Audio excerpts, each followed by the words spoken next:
अपने जब ससुराल में जावे तो ऐसे जावे हमारी बेटियां कि लोगों की शादियों में तो कुछ लोग आते हैं, इन बेटियों के ब्याह में तो आज 5 लाख लोग पहुंचे, सुबह से लेकर सायंकाल तक, कल रात्रि से लेकर अभी तक जो मोबाइल सिग्नल के द्वारा डाटा निकलवाया गया, तो लगभग में कल रात्रि से लेकर अभी तक 5 लाख लोग बेटियों की घराती और बराती बनकर के पहुंचे।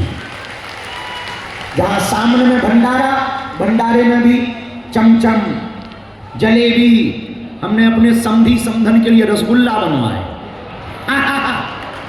कड़ी, रबड़ी, हाँ रबड़ी भी थी, हाँ भूल गए, समधनों के लिए हमने रबड़ी बनवाई, क्योंकि हम तो अविवाहित हैं, तो हमारे तो आगे पीछे कोई है नहीं है, और अविवाहित बाप की 251 समधी समधन है। अब वो बात अलग है कि दामाद नहीं लाए होंगे, तो हम सब बहुत प्रसन्न हैं इन सब के आने के बाद हमारी इन बेटियों को खूब आशीर्वाद मिले। और पूरे देश को हम यही कहना चाहते हैं, हमने जो अपनी बहन के विवाह में दुख भोगा है, कृपा करके आपसे प्रार्थना है, नारायण मंदिर में तो है, पर अगर नारायण को तुम्हें प्रत्यक्ष देखना है तो तुम नर सेवा करना प्रारंभ करो। अगर तुम नर में भगवान को नहीं देख पाए, मनुष्यों में भगवान को नहीं देख पाए, तो मंदिर में का भगवान तुमको दिखना कठिन है। अगर तुम जगत में परमात्मा को नहीं देख पाए तो जगदीश का दिख पाना तुम्हारे लिए कठिन है। इसलिए हमें लगता है भगवान का मिलने का सबसे सरल रास्ता यही है, जिसकी जितनी सामर्थ्यता हो। जब राम सेतु बन रहा था तो राम सेतु में सब बड़े बड़े बंदर पत्थर लेकर के जा रहे थे, पर एक गिलहरी एक मुंह में जो है अपने मुंह में छोटा सा रेत का कण भर करके ले जाती और जाकर के दोनों पत्थरों के बीच में डाला और फिर वापस आती।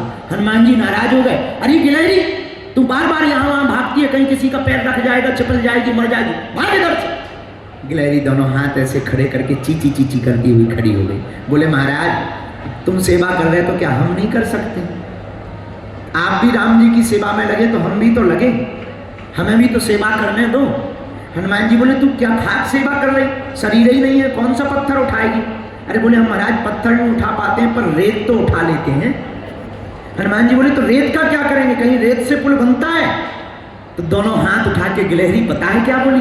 बोले तुम पक्के पागल ही ठहरे, है तो शरीर तुम्हारा बहुत बड़ा, पूंछ बहुत लंबी है, पर बुद्धि तुम्हारी बहुत हल्की है। हनुमान जी बोले हमें हल्को बता रही? गिलहरी बोली बिल्कुल। बोले कैसे? गिलहरी कहती महाराज जब आप पुल बना रहे तो 2 पत्थर जोड़ रहे तो दोनों पत्थरों के बीच में एक छोटा सा स्पेस रह जाता है, छोटी जगह रह जाती। राम जी के चरण कोमल हैं, वो चलेंगे तो उनके चरणों में चोट लग जाएगी। मैं उन जगहों को भर करके प्रभु को कोई कष्ट ना पहुंचे, ये सेवा कर रहे हैं।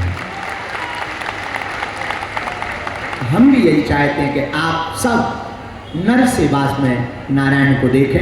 आज का ये उत्सव उन बेटियों के मध्य में 251 इन बेटियों की आज विदा भी होगी, तो अभी दिन में प्रसन्नता थी, अब जैसे जैसे शाम होती जा रही है तो मन एकदम भरता चला जा रहा है कि वो बेटियां। अभी जब हम नीचे उतरे थे तो एक बच्ची को छत्तीसगढ़ वाली मिली हमें, कहाँ गई? यहाँ बैठी होगी, छत्तीसगढ़ से आई वो बच्ची, तो वो प्रणाम करने आए, हमका हमारे यहाँ प्रणाम नहीं करते हैं। तो कहती है पिताजी हमारे पिताजी तो नहीं है, आज हमने तुमको ही पिताजी मान करके अपने जीवन को प्रारंभ किया। वो भाव एकदम अंदर से झुंझला देता। 251 बेटियों में एक वो भी बेटी है, माता पिता दोनों कोरोना में मर गए, दोनों बहनें बची हैं। बड़ी बहन मंद बुद्धि की है, छोटी बहन थोड़ा सा समझदार है, मजदूरी करके बड़ी बहन का पेट पाला और उसे पता लगा कि बागेश्वर धाम से शादियां होनी है, तो उसने खुद आके अपनी बड़ी बहन की शादी तय की, खुद की शादी तय की और फार्म जमा किया। हमें जब पता लगा तो हमारी टीम गई, जब घर पे टीम गई तो जब टीम ने आके बताया तो हमारा तो दिल पसीज गया। उस दिन पे हमने और पहले हमने आटा चक्की लेने का नहीं सोचा था, और कुछ जब यहाँ से मदद हो गई लोगों से तब हमने सोचा कि हम इनको आटा चक्की भी देंगे। और उस बेटी का जब हमने घर के बारे में पूछा तो पता लगा जब हमारी टीम गई तो उनके पास चाय पिलाने को कप नहीं थे उस बच्ची के पास, वो पड़ोस से उधार मंगा के लाई तो उसने चाय पिलाई। और जब वो कार्ड देने आई तो एकदम ऐसा कार्ड लेकर के आई मानो हमने पूछा ये कितने कार्ड छपवाए? बोले गुरुजी 5 VIP कार्ड छपवाए। वो पोस्ट ऑफिस वाले कागज पे छपवा के ले आई और 5 उसको VIP बता रही थी। हम कहा कितने का पड़ा? वो बड़ी चिल्ला करके बोली गुरुजी 1.25 रुपया का पड़ा।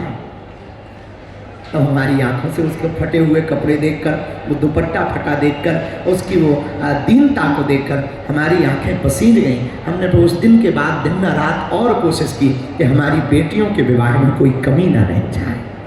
हमारी बेटियों, जितने भी यहाँ बेटी खड़ी हैं, हमारी बेटियों, और आज तुम नव दाम्पत्यमय जीवन में जा रही हो, आज से तुम्हारा घर बागेश्वर धाम है। इसे तुम अपने पिता का घर मानना और बड़े प्रसन्नता पूर्वक रहना और मुस्कुराते हुए रहना, और तुम खूब अच्छे से जीवन जीना।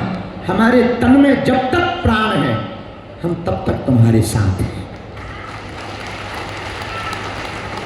और आगे जब फिर भगवान कृपा करेंगे, फिर हम हाँ, अगले साल में बेटियों तुम फिर आना, तुम्हारी दूसरी बहनों का ब्याह होगा, तो उसमें तुम सम्मिलित होने जरूर आना और खूब अच्छे से सब लोग रहना। बस यही भाव के साथ में मंचासीन सभी अतिथि